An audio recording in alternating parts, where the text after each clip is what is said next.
Buenas tardes a todos. Hoy hablaremos sobre varios temas importantes en el mundo de las finanzas y la contabilidad. Comencemos hablando de la ecuación contable, que es la base fundamental de la contabilidad. La ecuación contable es una fórmula que nos permite entender la relación entre los distintos elementos de la contabilidad. Esta fórmula es activo igual a pasivo más patrimonio neto. El activo representa los bienes y derechos de la empresa, el pasivo representa las obligaciones que la empresa tiene con terceros. El patrimonio neto representa la diferencia entre el activo y el pasivo. Ahora que entendemos la ecuación contable, pasaremos al proceso de registro. El proceso de registro es una etapa fundamental en la contabilidad de una empresa, ya que es a través de este que se registran todas las operaciones que se realizan en la empresa, lo que permite llevar un control y seguimiento de las mismas. En general, el proceso de registro implica el registro de las transacciones económicas y financieras de la empresa en los libros contables. El proceso de registro consta de varios pasos, que son los siguientes. La primera, identificación de las transacciones. En primer lugar, se deben identificar todas las transacciones económicas y financieras que se han realizado en la empresa. Esto puede incluir compras, ventas, pagos a proveedores, cobros de clientes, entre otros. La segunda es documentación. Una vez identificadas las transacciones, es necesario documentarlas adecuadamente para poder registrarlas en los libros contables. Esto implica la emisión y recepción de facturas, recibos, comprobantes de pago, entre otros documentos. Y en la tercera es, una vez clasificación. Una vez que se tienen los documentos necesarios, es necesario clasificarlos según su naturaleza. Es decir, si se trata de una compra, venta, pago, cobro, entre otras categorías. Por cuarto, registro. Una vez clasificados los documentos, se procede al registro de las transacciones en los libros contables correspondientes. Esto implica el uso de cuentas contables y la asignación de momentos a cada una de ellas. En el proceso de registro se utilizan diferentes tipos de libros contables, como el libro diario, el libro mayor, el libro de inventarios y balances, entre otros. Y por quinta, la conciliación. Una vez que se han registrado todas las transacciones, se procede a realizar una conciliación entre los diferentes libros contables para asegurarse de que los montos y las cuentas estén correctamente registrados y que no existan errores en los saldos de las cuentas. Elaboración de los estados financieros. Por último, a partir de la información registrada en los libros contables, se elaboran los estados financieros correspondientes, como el balance general, estado de resultados, el estado de cambios en el patrimonio, en el patrimonio neto y el estado de flujo de efectivo. Estos estados financieros son fundamentales para conocer la situación financiera de la empresa y tomar decisiones adecuadas. Es importante destacar que el proceso de registro debe ser llevado a cabo de manera rigurosa y precisa, ya que de ello depende la fiabilidad de la información financiera de la empresa. Además, es importante que se realice de manera sistemática y ordenada para evitar errores o confusiones que puedan afectar la gestión de la empresa. Una vez que se han registrado todas las transacciones financieras, podemos elaborar distintos estados financieros. El primero de ellos es el estado de costos de producción, que nos muestra el costo total de los bienes o servicios producidos por la empresa. El segundo estado financiero es el estado de resultados, que nos muestra las ganancias y pérdidas de la empresa en un periodo determinado. Este estado se compone de los ingresos y los gastos de la empresa. El estado de resultados es un documento financiero que muestra los ingresos y los gastos de una empresa durante un periodo determinado, generalmente un trimestre o un año. Su objetivo es proporcionar información sobre la rentabilidad de la empresa, cómo ésta ha generado beneficios o pérdidas durante el periodo en cuestión. El estado de resultados se compone de dos partes. La primera es la sección de ingresos y la segunda es la sección de gastos. En la sección de ingresos se incluyen todos los ingresos que se ha generado la empresa durante el periodo, incluyendo las ventas de bienes o servicios, los intereses ganados y otros ingresos no operativos. En la sección de gastos se incluyen los costos y gastos en los que ha ocurrido la empresa para generar estos ingresos, como el costo de los bienes vendidos, los gastos de administración y los gastos de ventas. La diferencia entre los ingresos y los gastos es el beneficio o pérdida neta de la empresa. Si los ingresos son mayores que los gastos, la empresa habrá generado un beneficio y el estado de resultados mostrará una ganancia. Por el contrario, si los gastos son mayores que los ingresos, la empresa habrá incurrido en una pérdida y el estado de resultados mostrará una pérdida.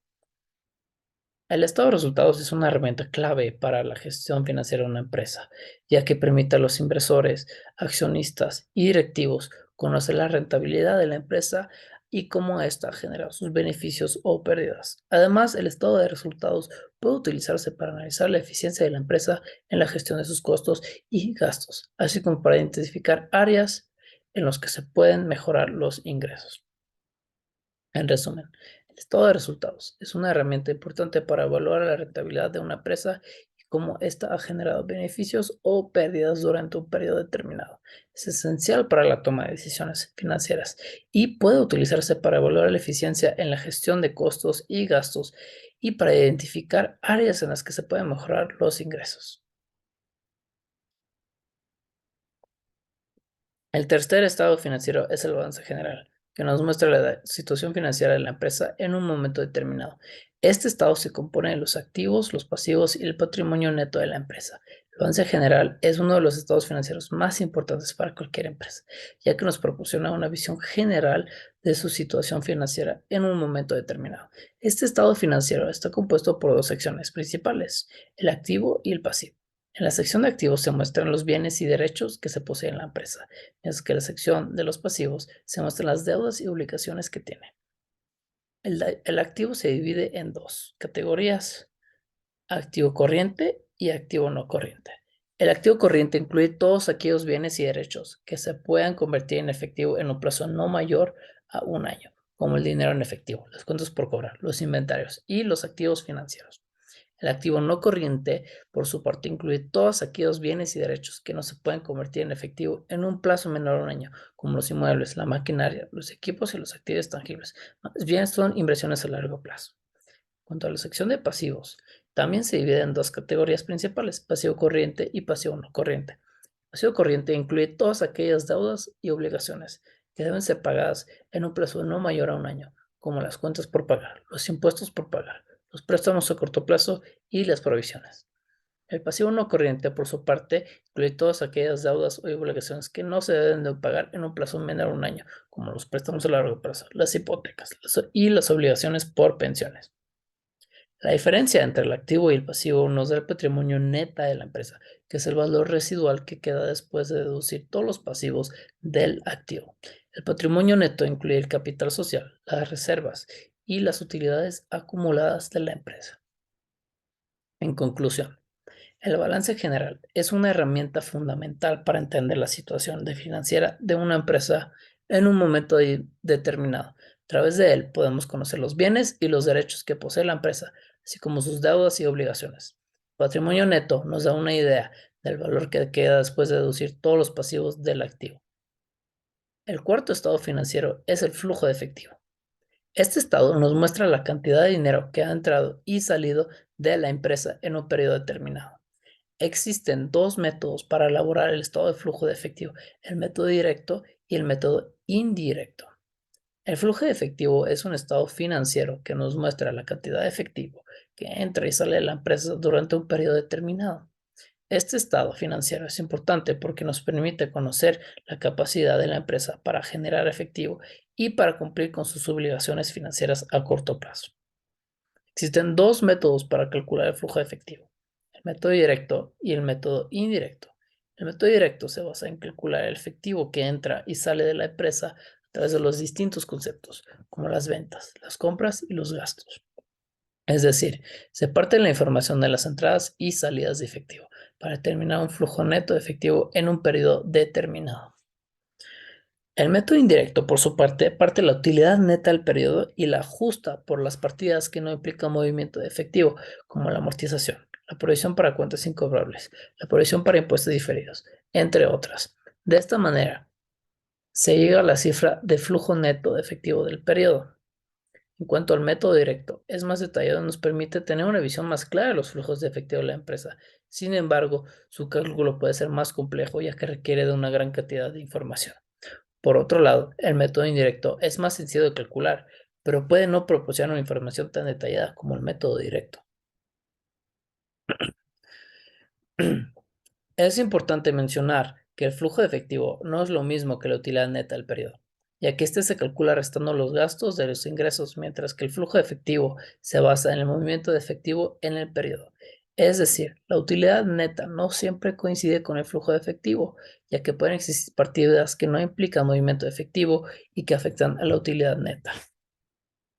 En conclusión, tanto el método directo como el método indirecto son útiles para calcular el flujo de efectivo de la empresa y es importante conocerlos para poder interpretar correctamente el estado de flujo de efectivo.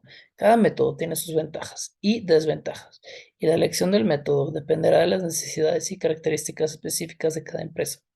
Una vez que hemos elaborado los estados financieros, podemos realizar un análisis del capital del trabajo. Este análisis nos permite entender la situación financiera de la empresa en términos de su capacidad de cumplir con sus obligaciones financieras a corto plazo. El análisis de capital del trabajo se compone de dos partes, la rotación y los días. La rotación y los días son dos medidas financieras que se utilizan para evaluar la eficiencia y la gestión de inventarios de una empresa. La rotación de inventarios es la frecuencia con la que una empresa vende y repone su inventario durante un periodo determinado, mientras que los días de inventario representan el número de días que una empresa tarda en vender todo su inventario. La rotación de inventario se puede calcular dividiendo el costo de los bienes vendidos por el valor promedio de inventario durante un periodo de tiempo determinado, como un año, por ejemplo. Una rotación de inventarios alta indica que una empresa está vendiendo y reponiendo su inventario rápidamente, lo que significa que está gestionando de manera efectiva su inventario y generando ingresos. Por otro lado, una rotación de inventario bajas indica que la empresa está manteniendo un inventario inactivo y no está vendiendo sus productos con la suficiente rapidez. Los días de inventario se pueden calcular dividiendo el valor promedio de inventario durante un periodo determinado por el costo de los bienes vendidos diarios. Esta medida financiera indica cuántos días tarda una empresa en vender todo su inventario. Si una empresa tiene un alto número de días de inventario, significa que tiene un inventario inactivo y puede tener problemas de flujo de efectivo debido a la inversión en un inventario que no se vende. Por otro lado, un bajo número de días de inventario indica que la empresa está vendiendo su inventario rápidamente y generando ingresos, cual es bueno. Es importante destacar que la rotación de inventario, los días de inventario, fue un ejemplo de todos los tipos de rotación que existen y todos los días que existen dentro de este capital de trabajo. Es importante destacar que la rotación y los días de inventario pueden variar significativamente según la industria y el tamaño de la empresa. Por lo tanto, es importante comparar estas medidas con las de las empresas similares en la misma industria para obtener una evaluación más precisa. En resumen, la rotación y los días de inventario son medidas financieras importantes para evaluar la eficiencia y la gestión de inventarios de una empresa. La rotación de inventarios indica la frecuencia con la que una empresa vende y repone su inventario. Es que los días de inventario representan el número de días que una empresa tarda en vender todo su inventario. Ambas medidas pueden ayudar a identificar áreas de mejora en la gestión de inventarios y a mejorar la rentabilidad y la eficiencia de una empresa. Otro aspecto importante a considerar es la estructura de costos de la empresa. La estructura de costos es la forma en que se organizan y distribuyen los costos de producción de una empresa.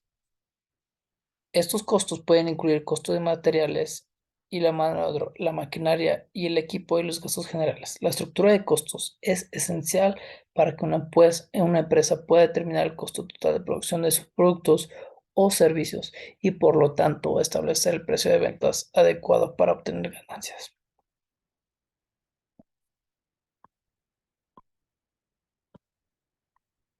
La estructura de costos se divide generalmente en dos categorías: costos directos e indirectos. Los costos directos son aquellos que pueden ser directamente atribuidos a la producción de un producto o servicio en particular. Por ejemplo, el costo de los materiales y la mano de obra directa, son costos directos porque se puede medir de manera precisa y se pueden asignar directamente al producto o servicio. Los costos indirectos, por otro lado, son aquellos que no se pueden atribuir directamente a un producto o servicio específico, como los costos generales de la empresa, el alquiler de las instalaciones, la publicidad, entre otros. Para calcular la estructura de costos de una empresa, se deben tener en cuenta todos los costos relacionados con la producción de un producto o servicio. Se puede incluir costos materiales, la mano de obra, la maquinaria, equipo, los gastos generales, los sueldos, así como los costos indirectos. Una vez que se han identificado todos los costos, se pueden organizar y distribuir de manera adecuada para determinar el costo total de producción. Es importante que la estructura de costos se gestione de manera efectiva para que la empresa pueda mantener sus márgenes de beneficio y ser competitiva en su mercado. Si los costos son demasiado altos, el precio de venta del producto o servicio también será alto, lo que puede afectar la demanda de los clientes. Por otro lado, si los costos son demasiado bajos, la empresa puede estar reduciendo su calidad y rentabilidad. En resumen, la estructura de costos es la forma en que se organizan y distribuyen los costos de producción de una empresa. Es esencial para determinar el costo total de producción de un producto o servicio, establecer precios de venta adecuados, mantener los márgenes de beneficio y ser competitivo en el mercado. El margen de contribución es otro aspecto importante a considerar. El margen de contribución nos muestra cuánto dinero se gana por cada unidad vendida después de restar los costos variables. Con esta información podemos identificar cuáles son los productos o servicios que más contribuyen a las ganancias de la empresa. Continuando con lo que estábamos hablando, el margen de seguridad es otro aspecto importante a considerar. El margen de seguridad nos muestra cuánto podemos reducir las ventas sin incurrir en pérdidas. Podemos expresar el margen de seguridad en unidades o porcentaje. Es importante tener en cuenta que un margen de seguridad bajo indica que la empresa está operando con un alto nivel de riesgo. El apalancamiento es otro aspecto importante a considerar. El apalancamiento nos muestra cómo los costos fijos afectan la rentabilidad de la empresa. El apalancamiento puede ser operativo o financiero. El apalancamiento operativo se refiere a la relación entre los costos fijos y los costos variables. El apalancamiento financiero se refiere a la relación entre la deuda y el patrimonio neto de la empresa. Es importante tener en cuenta que un alto nivel de apalancamiento aumenta el riesgo financiero de la empresa. Apalancamiento financiero se refiere a la capacidad de una empresa para utilizar la deuda para aumentar su rentabilidad. En otras palabras, el apalancamiento financiero es la relación entre el capital propio y el capital ajeno de una empresa. Cuando una empresa utiliza capital ajeno para financiar sus operaciones, esto se conoce como apalancamiento financiero. El objetivo del financiero es obtener un mayor rendimiento del capital invertido, ya que la empresa puede utilizar el capital ajeno para invertir en proyectos con una tasa de rendimiento mayor que el costo de deuda. Si la tasa de rendimiento es mayor que el costo de deuda, esto se traducirá en un aumento de la rentabilidad de la empresa. Sin embargo, el apalancamiento financiero también conlleva riesgos. Si la tasa de rendimiento de los proyectos en los que se invierte es menor que el costo de la deuda, esto se puede provocar pérdidas en la empresa. Además, si los intereses de la deuda son elevados, la carga financiera puede afectar la solvencia de la empresa. Existen varios indicadores que se utilizan para medir el apalancamiento financiero de una empresa. Uno de los más comunes es la relación deuda-capital, que se calcula dividiendo la deuda total de la empresa entre su capital propio. Otro indicador es el ratio de cobertura de intereses, que se calcula dividiendo el beneficio de intereses e impuestos, o el BAI, entre gastos financieros. Puede ser positivo o negativo según cómo se utilice. Si se utiliza de manera adecuada, puede aumentar la rentabilidad de la empresa y su capacidad de crecimiento. Sin embargo, si se utiliza de manera inadecuada, puede llevar a la empresa a una situación de insolvencia y poner en riesgo su viabilidad financiera. Por lo tanto, es importante que las empresas gestionen adecuadamente su apalancamiento financiero y evalúen cuidadosamente los riesgos y beneficios a utilizar capital ajeno para financiar sus operaciones. La rentabilidad y la liquidez son dos aspectos importantes a considerar. La rentabilidad nos muestra cuánto dinero gana la empresa. Cada unidad de capital invertido, la liquidez nos muestra la capacidad de la empresa para cumplir con sus obligaciones financieras a corto plazo. Es importante tener en cuenta que una empresa puede tener una alta rentabilidad, pero baja liquidez, lo que significa que está generando ganancias, pero tiene dificultades para cumplir con sus obligaciones financieras. Para interpretar y analizar todos estos aspectos, es importante conocer algunas herramientas de análisis financieros. Una de estas herramientas son el análisis vertical y el análisis horizontal. El análisis vertical nos permite comparar los distintos elementos de los estados financieros de la empresa en un periodo determinado, mientras que el análisis horizontal nos permite comparar los estados financieros de la empresa en distintos periodos de tiempo. En conclusión, todos estos aspectos son importantes para entender la situación financiera de una empresa. La ecuación contable es la base fundamental de la contabilidad y el proceso de registro nos permite registrar todas las transacciones financieras de la empresa. A partir de ahí, podemos elaborar distintos estados financieros que nos muestran la situación financiera de la empresa. Es importante tener en cuenta el análisis de capital de trabajo, la estructura de costos, el margen de contribución, el punto de equilibrio, el margen de seguridad y el apalancamiento, la rentabilidad y la liquidez para entender la situación financiera de la empresa en su totalidad. Muchas gracias por poner atención en este video. Este ha sido un curso sobre los estados financieros y sobre la materia de dirección financiera. Mi nombre es Luca Viven y ojalá les haya gustado el video. Muchas gracias y hasta luego.